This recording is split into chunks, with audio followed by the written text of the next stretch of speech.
필리핀 봉쇄가 시작된 지 461일째로 6월 18일 금요일입니다. 마지막 뉴스 브리핑 지금부터 시작하겠습니다. 대한민국 농림축산검역본부는 한국산 딸기의 필리핀 수출을 위한 검역 요건 협상을 완료하고 고시를 제정해 18일부터 시행한다고 발표했습니다. 특히 검역본부는 한국산 딸기의 필리핀 수출을 희망하는 농가 및 수출업체의 신규 시장 개척 요청에 따라 2008년부터 필리핀과 검역 협상을 지속 추진해 왔으며 2021년 2월 양국이 식물위생 요건에 최종 서명했다고 덧붙였습니다. 한국산 딸기를 필리핀으로 수출하는 경우 생산자 조직 대표자는 재배농가와 선과장으로 구성된 수출단지를 검역본부에 사전 등록해야 하며 재배농가는 농산물 우수관리를 이행해야 합니다. 한국과 필리핀은 농업협력위원회를 개최해 필리핀에서는 오크라, 한국에서는 딸기를 수출하는 것으로 합의했으며 필리핀의 오크라는 이미 1차 물량이 한국으로 수출된 바 있습니다. 필리핀 정부는 해외에서 입국하는 코로나 백신 접종자에 대한 접종 증거를 제시하는 방법에 대해 세계보건기구 및 다른 국가들과 협력하고 있다고 밝혔습니다. 상원을 비롯한 여러 분야에서 예방접종을 받은 외국인과 해외에서 도착하는 필리핀 국민에 대한 10일간의 의무적 격리를 폐지하거나 축소할 것을 촉구하고 있습니다. 필리핀에서 발급된 예방접종 카드 여권 사용은 아직 논의 중에 있으며 여러 국가에서 예방접종 카드를 발급하고 있지만 노글라레스 내각 장관은 국경 통제 당국의 백신 접종 증명서의 진위 여부를 확인하는 데 여전히 어려움을 겪을 수 있다고 말했습니다.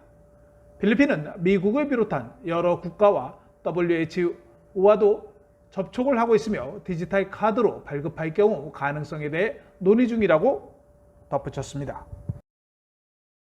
두테르테 대통령의 기업 관련 컨셉시온 고문은 이에 관계자들에게 필리핀이 더 큰 이동성과 보다 개방적인 경제로 특정지어지는 다음 정상을 준비할 것을 촉구했습니다.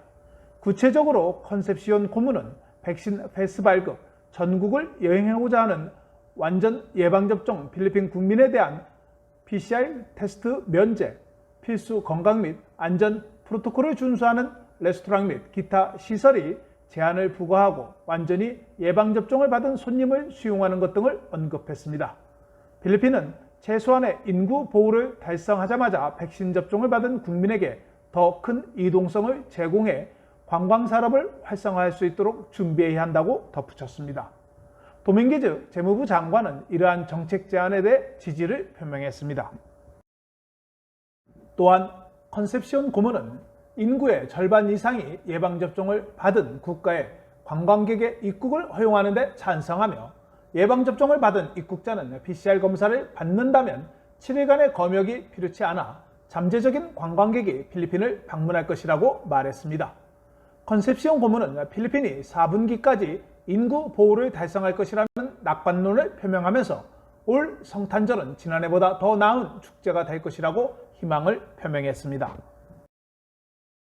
한편 필리핀 기관관 태스크포스는 필리핀에서 백신 접종을 완료한 해외 입국자에 대한 16일부터 격리 기간을 7일로 단축하는 것에 대한 정책을 6월 22일로 연기한다고 발표했습니다. 6월 22일 이전에 입국하는 백신 접종자는 기존과 같은 10일간의 격리를 해야 합니다. 해리루코 대변인은 연기 사유에 대해서는 예방접종 증명서 검증 과정에 추가 시간이 소요되어 연기했다고 발표했습니다. 필리핀은 8월 초까지 대형 발전소가 폐쇄되고 경제가 점진적으로 재개됨에 따라 전력 수요가 증가할 것으로 예상되어 루존 지역에서 정전이 발생할 수 있을 것으로 예상된다고 발표했습니다. 에너지부 전력산업관리국의 마리오 마라시건 국장은 목요일 상원 에너지위원회 청문회에서 최근 루존 전력 전망에 따르면 6월 넷째 주에 예비 용량 또는 가용 공급이 매우 적을 것이라고 말했습니다.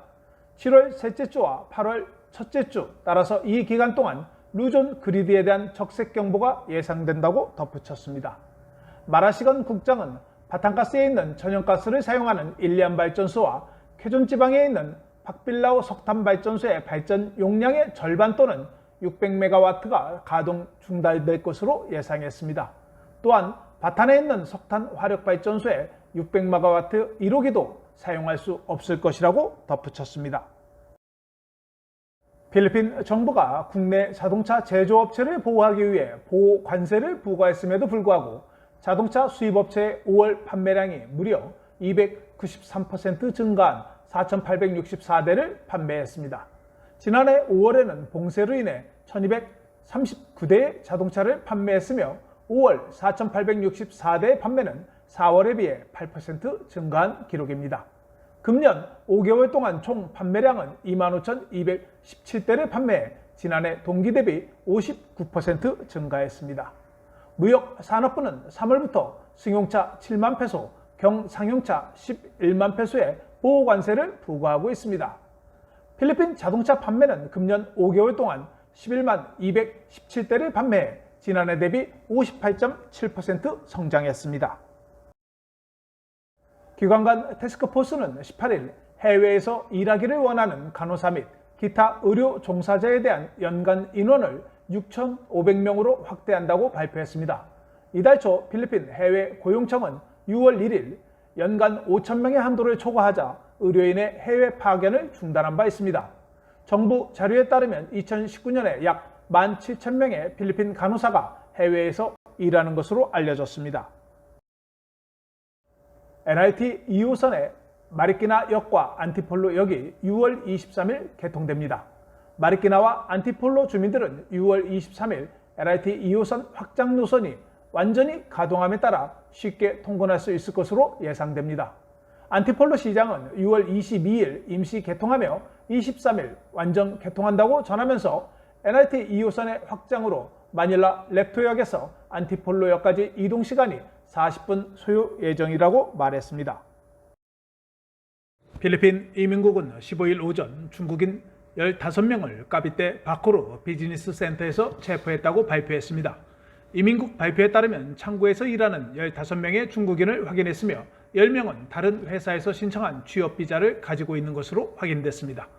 이민국 정보부에 따르면 외국인은 창구에서 사무실 직원과 관리자로 일하면서 체포되었다고 전했습니다. 모렌테 이민국장은 코로나 전염병에도 불구하고 필리핀에 체류하는 외국인에 대한 신고에 대해 적극적으로 수사를 하고 있으며 외국인은 추방과 블랙리스트에 직면하지 않도록 필리핀에서 체류하는 비자를 합법화할 것을 촉구했습니다. 메트로 마닐라와 인근에 불락한 까비떼, 리잘, 라구나 지방에서 온 4,000명 이상의 레저 여행자들이 6월 첫 2주 동안 바기오의 대형 호텔에서 이용 가능한 객실의 50%를 예약했다고 관계자가 밝혔습니다. 마팔로시 관광청장은 4월에 500명에 불과했던 방문객이 2,169명으로 증가했다고 덧붙였습니다. 일반 지역사회 검역 GCQ 하에 남아있는 바기오는 3월 28일부터 4월 4일까지 관광객이 전혀 없었으나 6월 1일부터 6월 6일까지 1,400명의 관광객이 기록되었고 6월 7일부터 6월 15일까지 2,978명의 관광객이 바기오를 방문했습니다. 바기오시는 관광객의 비용을 낮추기 위해 관광진흥위원회가 테스트당 350페소의 신속한 항원 테스트를 제공할 수 있는 허가를 받은 것으로 알려졌습니다. 필리핀 경찰청은 23세의 중국인 포고 근로자를 납치한 혐의로 17일 오후 파라나케시에서 6명의 용의자를 체포했다고 발표했습니다.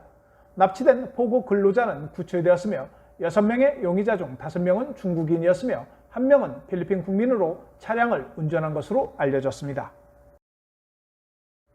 필리핀 보건부는 18일 오후 4시 현재 새로운 확진자가 6,833명 발생해 134만 6,276명으로 증가했다고 발표했습니다. 오늘 사망자는 110명이 발생해 23,385명으로 증가했으며 사망률은 1.74%를 기록했습니다. 오늘 회복은 어제 4,585명에 이어 3,441명으로 126만 1,115명이 회복되었으며 회복률은 93.7%를 기록했습니다. 오늘까지 검역시설에서 치료를 받고 있는 확진자는 6만 1,776명이며 수도권 중환자실 이용률은 46%였습니다. 또한 오늘 양성 확진율은 12.6%를 기록했습니다. 한편 필리핀 경찰청 엘라자르 청장은 안면보호대 착용과 관련 위반자에 대해 제재를 가하지 말라고 경찰에 지시했습니다. 옥타 연구팀의 자료에 따르면 6월 11일부터 17일까지 수도권 외곽에서 코로나 확진자가 가장 많이 발생한 지역은 다바오시로 전주에 비해 26% 증가했으며 중환자실 이용률은 91%를 기록했습니다. 교민들이 많이 거주하는 일로일로시도 21% 증가했으며 중환자실 이용률은 94%로 고위험 지역으로 등재되었습니다. 바기오시도 6월 4일부터 10일까지 일평균 45명에서 11일부터 17일까지 67명이 발생해 49% 증가했습니다.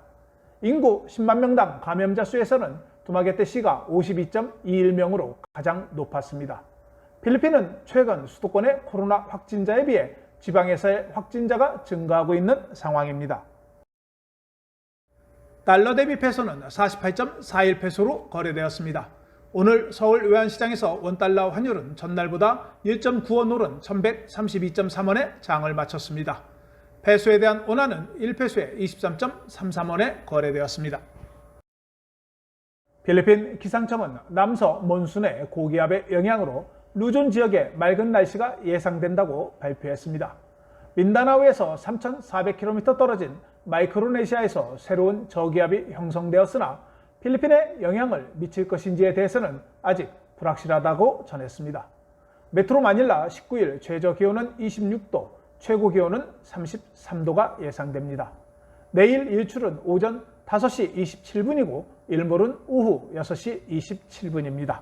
오늘 준비한 소식은 여기까지입니다. 안녕하세요. 마닐라 서울TV의 최대영입니다. 저는 1994년 8월 27일 창간된 마닐라 서울을 2011년 10월부터 운영해왔습니다. 필리핀에서 교민신문사, 특히 인쇄 매체를 운영하는 것은 매우 힘든 일입니다. 매주 신문 인쇄비에 대한 압박과 함께 신문 기사를 마감하는 일은 저에게는 힘든 일정이었습니다. 하지만 필리핀 교민사회에서 교민 소식과 함께 교민들이 필리핀에서 생활하시는 데 도움이 될 수 있는 기사를 작성하는 것이 보람으로 생각하고 신문사를 운영해 왔습니다. 하지만 지난해 3월 모든 교민들에게 닥친 코로나 전염병은 저희 신문사에게도 직격탄이 되었습니다. 교민사회 광고로 연명하던 신문사는 사무실 임대료를 내지 못해 사무실에서 철수했고 더더욱 필리핀 직원들은 노동부에 퇴직금 중재를 요청하는 등 어려운 상황이 닥쳤습니다. 이 와중에도 교민사회를 위해 할 수 있는 일이 무엇인가 생각하다 지난해 5월 11일 첫 유튜브 영상을 제작하여 유튜브에 도전했습니다. 유튜브 영상을 처음 제작할 때는 실수도 많이 했으며 10여 분의 영상을 제작하기 위해 하루에 12시간 이상을 투자했던 것 같습니다. 일주일에 2-3건의 영상을 제작하다 좀 더 교민들에게 다가갈 수 있는 방법을 생각했던 것이 일일 뉴스를 전달하는 것이었습니다. 그래서 6월 25일부터 현재까지 주말과 휴일을 제외하고는 매일 뉴스 브리핑을 제작하여 여러분들과 공유했습니다. 하지만 제가 더 이상 신문을 제작할 수 있는 여건이 되지 않아 1년여 동안 지속해온 뉴스 브리핑을 그만두고자 합니다. 많은 분들이 계속 진행해 줄 것을 요청했지만 경제적인 어려움으로 인해 그만둘 수밖에 없는 사정을 이해 부탁드립니다. 그동안 많이 부족한 영상 시청해 주신 모든 분들께 감사드리며 좋아요, 구독으로 성원해 주신 분들께도 다시 한번 감사드립니다. 1년 동안 유튜브 영상을 만들면서 교민들에게 좀 더 많은 소식을 알리기 위해 노력한 시간은 저에게는 행복한 시간이었습니다. 코로나로 어려운 상황에서 건강 조심하시길 기원합니다. 감사합니다.